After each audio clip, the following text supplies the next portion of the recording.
A primeira coisa que o imigrante tem que entender é o risco Brasil. Por que investir nos Estados Unidos e sair do risco Brasil? A primeira coisa que a gente tem que entender é os Estados Unidos é um país de primeiro mundo. O dólar é a moeda mais forte do mundo.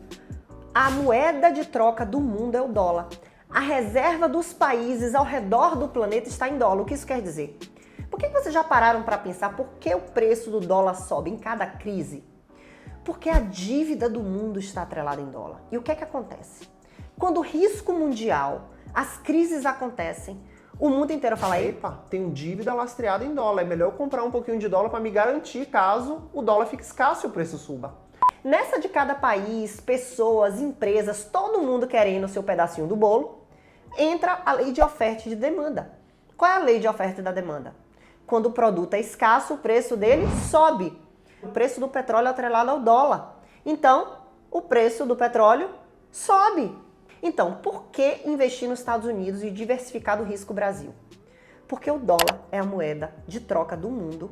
O preço do dólar sobe em crises, então você vai estar protegendo o seu patrimônio caso o real se desvalorize no período de recessão. Número 2, o risco político e econômico do Brasil.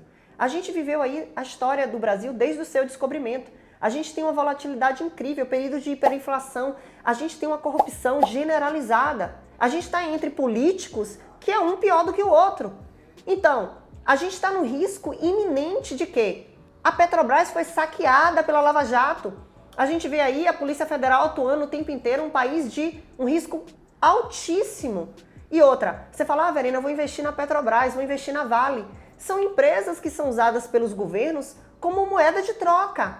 Então como é que você vai investir numa empresa que de repente essa empresa é saqueada e seus investimentos vão lá para baixo? Entendeu? Você como investidor, você gostaria de investir numa empresa que está sendo mal administrada e pior do que isso, sendo usada pelos governos como moeda de troca? Então o Brasil é esse país. Então se você quer diversificar, sair do risco Brasil, sair do risco político-econômico, sair do risco moeda, que é o quê? Comprar uma moeda forte, investir em um outro país, que caso aconteça alguma coisa, principalmente nesse período do Brasil, né, que sempre tem período de eleição, que é onde as pessoas estão muito preocupadas com quem vai assumir, quem vai ser o próximo presidente.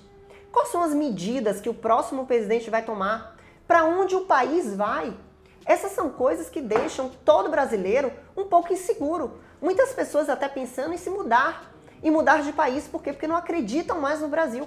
Então o próprio brasileiro, às vezes, principalmente em época de eleição, ele se desanima. Então assim, a gente tem que entender que nesses momentos é importante você diversificar seus investimentos, diversificar seu patrimônio, investir em dólar. Por quê? Porque é uma moeda que sempre vai estar mais valorizada que o real. Aí você vai dizer: Verena, nem sempre. Tem momentos que o dólar se desvaloriza, que o real se valoriza. Deixa eu te falar uma coisa. Se você ficar esperando o preço do dólar baixar para você investir, você vai esperar mais quanto tempo? Porque a última vez que o dólar esteve baixo foi antes de 2008, foi em 2007. Quer dizer, quanto tempo mais você vai esperar o real se valorizar frente ao dólar? E outra, a gente está num cenário muito diferente que aquele cenário de 2007. O mundo agora está em outro cenário. A gente está com a desaceleração na China. Antes o Brasil surfou na onda da China, vendendo commodity, vendendo matéria-prima para o crescimento da China. A gente está em outro momento econômico. É muito difícil o Brasil conseguir chegar naquela situação antiga. O mundo está em outro cenário econômico. A gente está no cenário de guerra com a Ucrânia, a gente está no cenário de desaceleração da economia chinesa, a gente está num cenário inflacionário. Então o brasileiro tem que parar de viver do passado, de achar que vai ter um presidente que vai ser o salvador da pátria. A situação econômica mundial é outra. A gente está num período inflacionário, o mundo está entrando em recessão. E quando isso acontece historicamente, se vocês olharem o histórico do dólar nos últimos 100 anos, vocês vão entender que o mundo corre para o dólar. Então é muito difícil, principalmente nesse período de eleição, no qual o risco político está alto, o risco econômico está alto, o brasileiro imaginar que vai ter um momento do dólar estar baixo. Eu não estou garantindo que o preço do dólar não vai baixar, mas é muito difícil definir preço de dólar. Inclusive eu dou um conselho para vocês, se vocês estiverem escutando alguém na internet que esteja falando que o dólar vai baixar com certeza ou que o dólar vai subir, esqueça essa pessoa, não confie. Sabe por quê? Eu vou te explicar agora porque não tem como adivinhar o preço do dólar. Vamos voltar lá em 2001 no ataque das Torres Gêmeas? Alguém imaginou que aquilo iria acontecer? Alguém imaginou que terroristas estavam planejando atacar a maior potência mundial? Ninguém imaginou. Nem o próprio presidente dos Estados Unidos, nem a própria CIA sabia de tudo que estava acontecendo, porque eles não conseguiram impedir o ataque.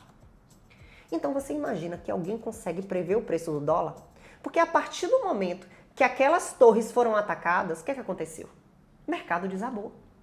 O preço do dólar estourou. Então não tem como a gente prever como exemplo. Eu vou te dar outro exemplo. Ah, Verena, esse exemplo não me convenceu. Eu vou te dar um segundo exemplo. Alguém imaginou que naquela noite, há uns meses atrás, o presidente da Rússia ia jogar um míssil e invadir a Ucrânia? Ninguém imaginou. Eu lembro como se fosse hoje. Eram 10 e pouca da noite, eu estava em casa. E meu marido viu pelas notícias que os primeiros mísseis foram enviados para a Ucrânia. Ninguém imaginou. Foi um cenário imprevisível essa guerra. Então, assim, a gente não pode prever o que vai acontecer na geopolítica, no mundo. É tudo muito imprevisível. Então, você não pode viver esperando uma perspectiva de que o dólar vai baixar e você vai comprar dólar barato. Aí você me pergunta, já sei o que você está pensando. Ok, Verena, então me dá uma solução. Porque, poxa, como é que eu compro o dólar, então? Me dá uma solução. Eu vou te dar agora. Você precisa aprender uma estratégia chamada de DCA, Dollar Cost Average. O que é que você vai fazer? Você vai comprar dólar aos poucos e você vai ter um preço médio de dólar. Exemplo, o dólar caiu, foi para 5,30, você compra. Caiu, foi para 5,20, você compra. Caiu, foi para 4,90, você compra. Subiu, foi para 5,12, você compra. Por quê? Você vai ter um preço médio de dólar no decorrer do ano. Você não vai estar esperando um milagre, em busca de um milagre. Você vai estar assim, caiu, comprou. É a estratégia que eu uso com os meus alunos. Para de sonhar achando que você é o mais inteligente da mesa. Para de achar que você é o Warren Buffett, que você é o gênio, que você é Newton, que você é Bill Gates. Não, bota o pezinho no chão. Você não vai conseguir adivinhar o preço do dólar. Então, como uma pessoa que tem um trabalho, que tem uma família, que é ocupado, que tem coisas a fazer, você vai observar o preço do dólar. Cada vez que o dólar cair, você compra um pouco. Cada vez que o dólar cair, você compra um pouco. Por quê? Porque você diminui o seu risco de estar comprando um dólar super caro ou ficar nessa ilusão de achar que o dólar vai voltar a 3 numa época que outra época que o Brasil estava vivendo, uma época geopolítica completamente diferente, no qual o Brasil estava se favorecendo do commodity na China.